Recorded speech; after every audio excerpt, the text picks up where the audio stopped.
Good morning all. आज की class में हम डिस्कस करेंगे 3 क्वेश्चंस फॉर 7th क्लास का नेक्स्ट जो पार्ट है। एंड हम लास्ट क्लास में हमने छोड़ा था पेज नंबर 12 पर। सभी बच्चे अपनी बुक्स निकाल लें और देखिए page number 12 and second last para है, सेकंड लास्ट पैसेज है। Let's start. The king was very happy to have made peace with his enemy so easily. Peace मतलब क्या होता है? शांति। Peace क्या होता है? शांति। और एक peace दूसरा भी होता है PIECE, उसका मतलब क्या होता है? टुकड़ा, पार्ट्स, ठीक है?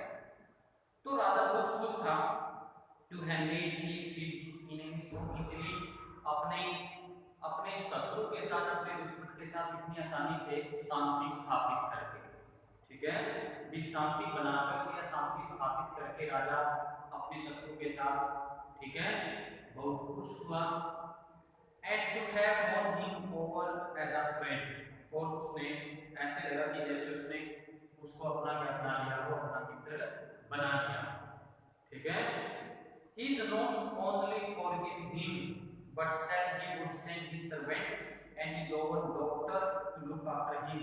भी ऐसा लगा कि उसने उसे अपना मित्र बना लिया, और राजा ने कहा कि उसने केवल उसे माफ ही नहीं किया बल्कि वह अपने नौकरों को और अपने डॉक्टर्स को उसकी देखभाल करने के लिए भेज देगा।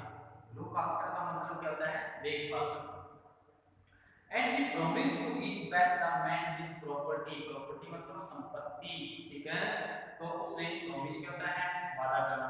तो उसने वादा किया कि वह उस व्यक्ति की प्रॉपर्टी को उसे लौटा देगा, ठीक है। Next, leaving the wounded man, the king went out of the hut. अब उस जख्मी व्यक्ति को छोड़ते हुए, देखो लीविंग यहाँ पर क्या है? लीविंग, लीविंग यहाँ पर क्या है? प्रेजेंट पार्टिसिपल, ठीक है। लीविंग क्या है यहाँ पर? लीव प्लस आईएनजी, ठीक है। तो इसको क्या बोलेंगे हम? Present participle.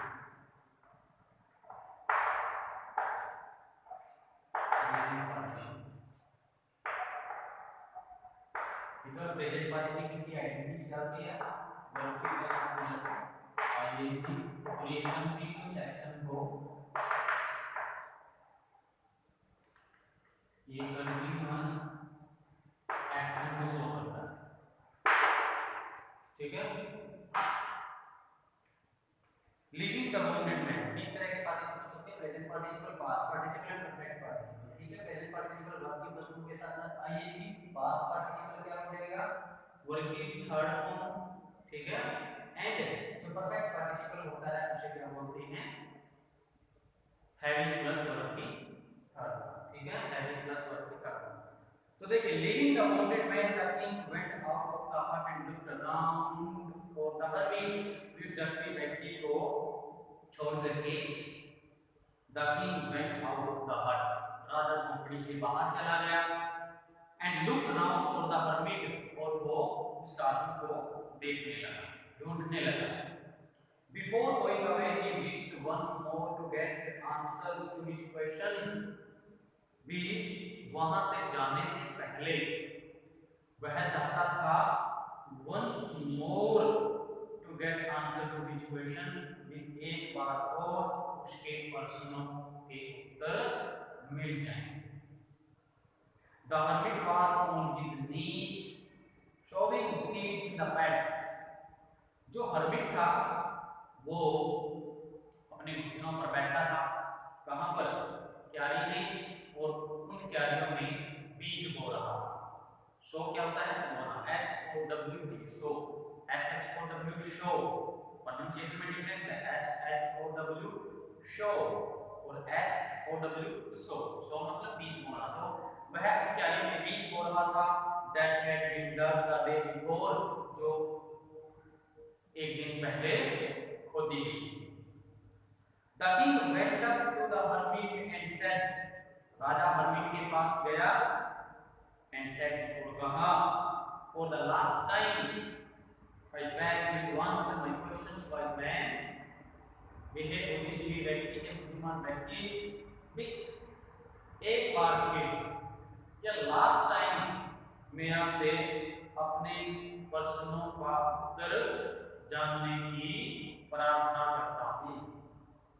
मैं कहता प्रार्थना करना, भीख मांगना, वे है बुद्धिमान व्यक्ति ये साधु कि मैं आपसे अपने प्रश्नों का उत्तर जानने के लिए आपसे बेगिंग करता हूँ, प्रे करता हूँ। You have already been answered, said the hermit, still bending down to the ground and looking up at the kings as he stood before him. साधु ने कहा कि तुम्हें तो अपने उत्तर पहले ही मिल चुके हैं, ठीक है। Still bending down to the ground, जमीन पर अभी भी झुके हुए, मतलब वो क्या है, मैं बीच बोल रहा था, तो जमीन पर अभी भी झुके हुए और जो राजा उसके सामने खड़ा था उसकी तरफ देखते हुए साधु ने कहा कि आपको तो आपके उत्तर पहले मिल चुके हैं। How have I been answered, what do you mean, अब मैं इनका कैसे जवाब दूं, आपका मतलब क्या है।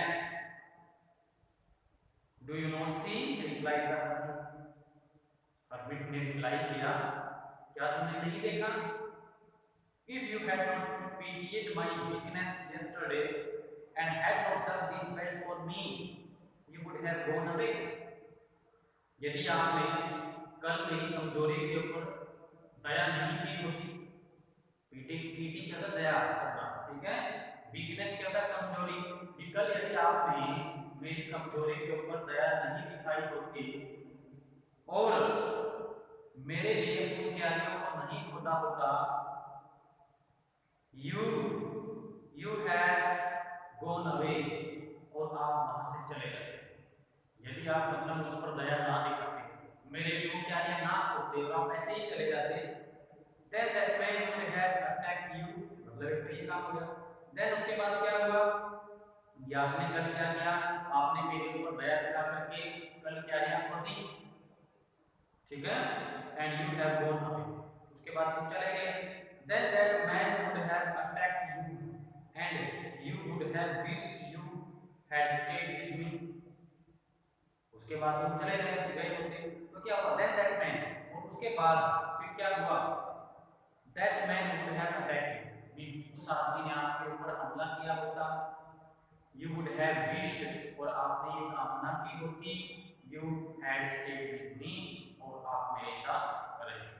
कल आपके ऊपर एक व्यक्ति ने अटैक किया, ठीक है, और आपने ये विश किया आपके मेरे साथ रहोगे। So the most important time was when you were taking bats, कल जो आपने मेरे लिए वो क्या खोदी थी, वो जो टाइम था वो क्या था, वो मोस्ट इंपॉर्टेंट टाइम था, ठीक है।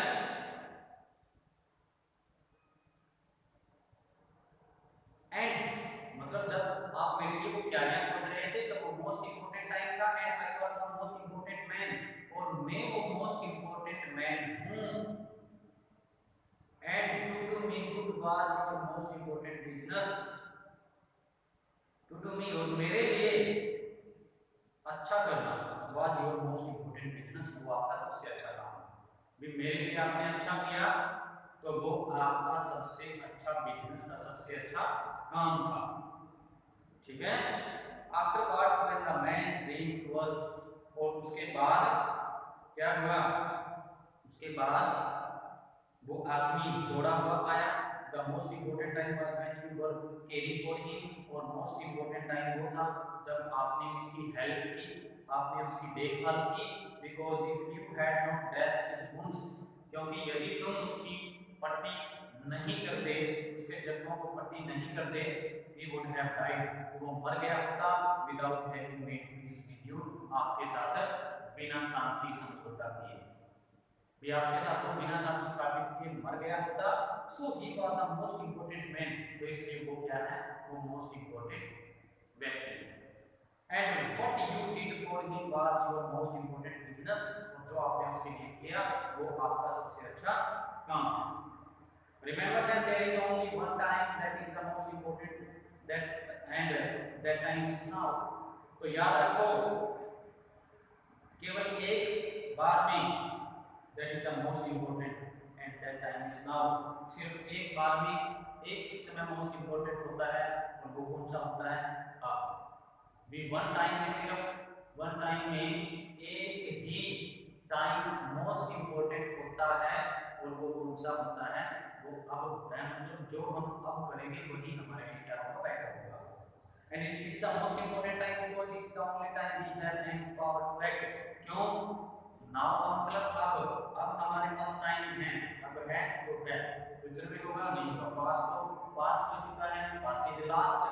तो इसीलिए मोस्ट इंपोर्टेंट टाइम नाउ क्यों है? क्योंकि सिर्फ यही समय है जिसमें हमारे पास कार्य करने की क्या होती है? पावर होती है। ठीक है? And the most necessary person, the most necessary person is the person you are with at a particular moment। और सबसे महत्वपूर्ण व्यक्ति वो है जिस व्यक्ति के साथ आप उस particular moment में हैं। और no one knows what will happen in the future, क्योंकि कोई नहीं जानता कि भविष्य में क्या होगा। and whether we will meet anyone else, भी चाहे हम किसी से भी मिलेंगे, चाहे हम किसी से भी मिलें, चाहे हम भविष्य में किसी से भी मिले, लेकिन अब जो हमारे साथ जो व्यक्ति है, अब जो हमारे पास टाइम है, वही टाइम मोस्ट इंपोर्टेंट है, वही व्यक्ति मोस्ट इंपोर्टेंट है, और जो उसके लिए हम करते हैं वही मोस्ट इंपोर्टेंट जॉब है, वही मोस्ट इंपोर्टेंट बिजनेस है। The most important business is to do that person good, और मोस्ट इंपोर्टेंट बिजनेस वो है जो हम उस व्यक्ति की अच्छाई के लिए करते हैं। Because we were sent into this world for the purpose alone, क्योंकि हमें इस दुनिया के अंदर अकेले पर्पज को पूरा करने के लिए भेजा गया था। ठीक है कि हम इसलिए भेजे गए हैं, हमारा एक उद्देश्य है इस दुनिया में आने का, और इसीलिए हम उस उद्देश्य को पूरा करने के लिए इस धरती पर भगवान के द्वारा भेजे गए। ठीक है? तो यहाँ पर ये चैप्टर है जो स्टोरी है वो खत्म होती है। बिल्कुल इंटरेस्टिंग चैप्टर था। करीब क्वेश्चन राजा के मन में 3 क्वेश्चन आते हैं, और उनको उत्तर जानने के लिए वो क्या क्या करता है, और लास्ट में उसको उन क्वेश्चंस का आंसर मिलता है। ठीक है? अब हम इसके वर्ड मीनिंग डिस्कस करते हैं।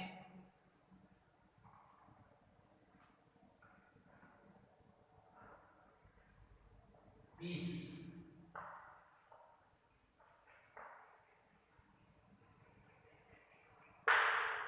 पीस, पीस मतलब शांति। नेक्स्ट हिंदी में क्या होता है? शत्रु,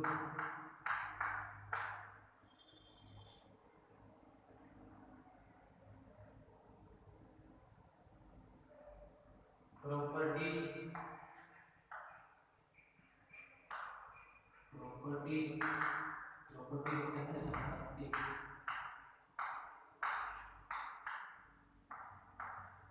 संपत्ति।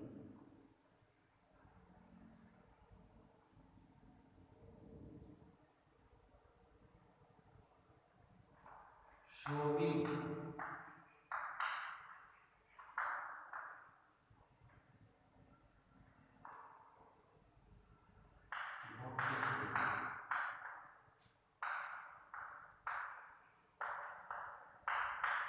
ये रिश्ते पीस बोलते हैं।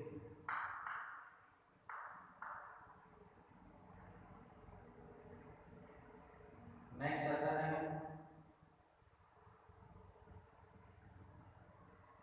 वाइज, वाइज मतलब बुद्धिमान,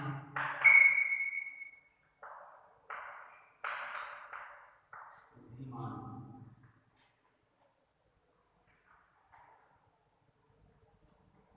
बेंडिंग,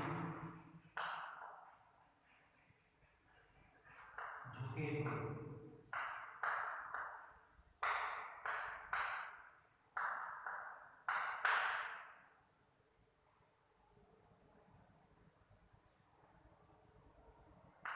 पीटी, दया दिखाना।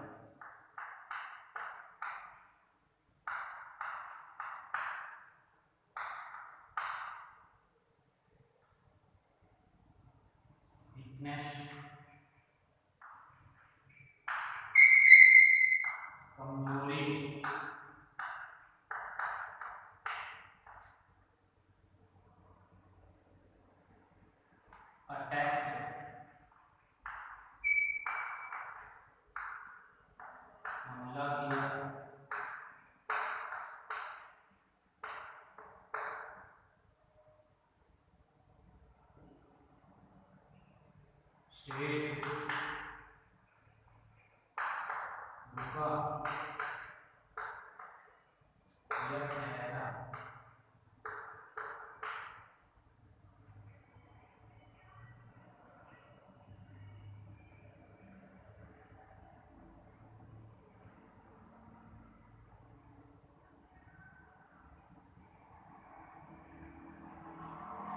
particular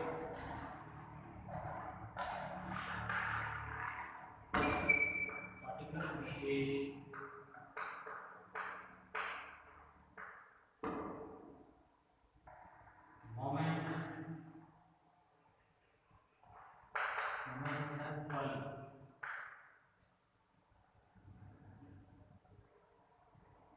उसके बाद आता है परपच।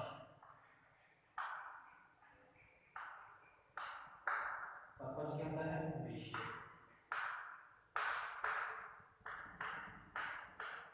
विषय, ठीक है। तो ये जो वर्ड मीनिंग क्या है होमवर्क के रूप में बनेगी राइट एंड लेफ्ट, ठीक है। See you soon in the next video. Till then, have a good day. Thanks.